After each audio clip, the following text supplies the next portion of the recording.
Okay, let's just jump right in. We're going to talk about one of Latin America's most influential and, yeah, most controversial religious figures.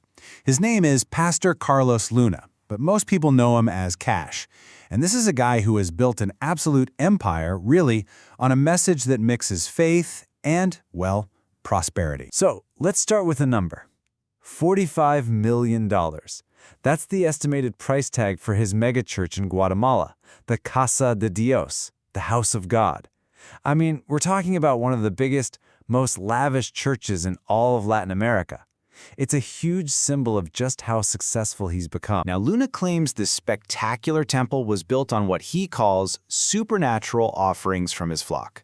But it's also at the dead center of a huge controversy. See, a bombshell investigation dropped, and it asked a really tough question.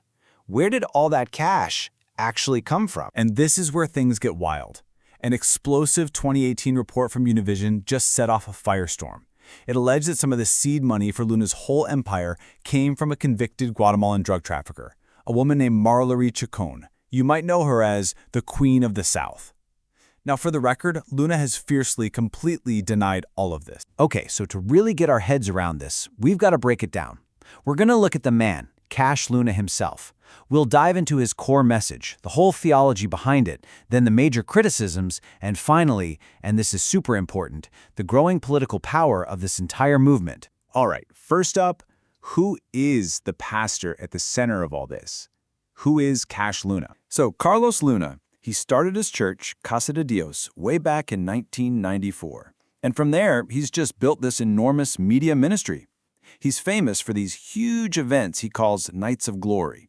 They're like these big healing and miracle crusades. He's got best-selling books and a really slick media operation on TV, radio, online, you name it. He reaches millions of people every single day. And you can see why he's such a polarizing figure, right? I mean, to his millions of followers, he's this humble, sensitive man of God. He's an inspiration. But to its critics, they see him as a dangerous false teacher who twists the Bible for his own profit. The gap between those two views, it's just massive. So what's he actually preaching? Well, at its heart, it's this mix of faith and finance. And believe me, it is not subtle. I mean, Luna himself basically laid it all out there with this famous quote. He's saying, look, giving money isn't just a nice thing you do. It's a core part of worship, right up there with reading the Bible. And that's a powerful idea, right? This intertwining of faith and finance. For his critics, this kind of imagery says it all. A dollar bill inside a Bible, it's the perfect symbol for how this doctrine mixes up spiritual faith with getting rich. And really, it's the foundation of his entire ministry. So this whole ideology, it has a name. It's known as the theology of prosperity, or more commonly, the prosperity gospel. And the core idea is pretty straightforward. It's a God doesn't just want to save your soul for the afterlife. He wants you to be healthy and rich right here, right now. And how do you get there? Well, the doctrine says it's through faith, thinking positive thoughts, and, this is the key part, giving money to the church. It's almost like a formula, presented as these spiritual laws. Step 1, you got to have faith that God wants you to be prosperous. Step 2, you practice what they call positive confession. You literally speak your success into existence. And step 3, you sow a seed by donating money. The idea is that this seed will grow into a much bigger financial harvest that comes back to you. And what's really interesting here is that scholars say these ideas don't just come from the Bible.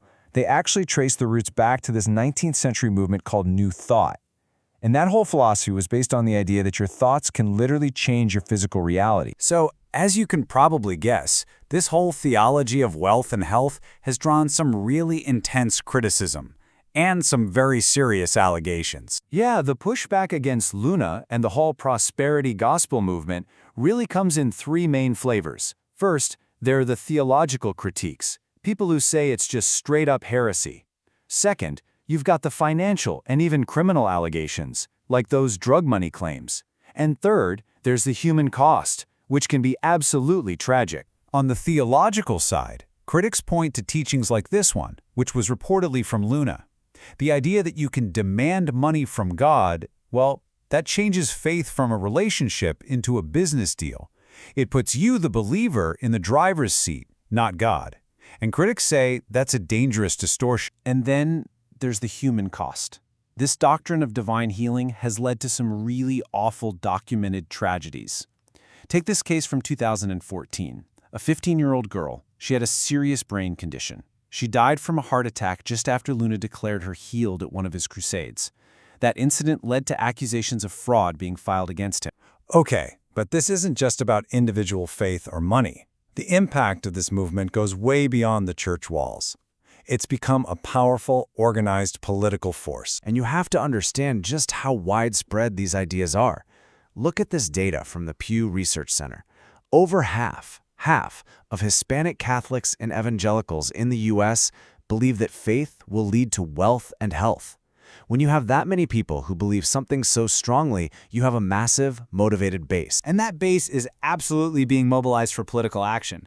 Just look at Guatemala. You see the election of an evangelical president. You see a big push for socially conservative laws.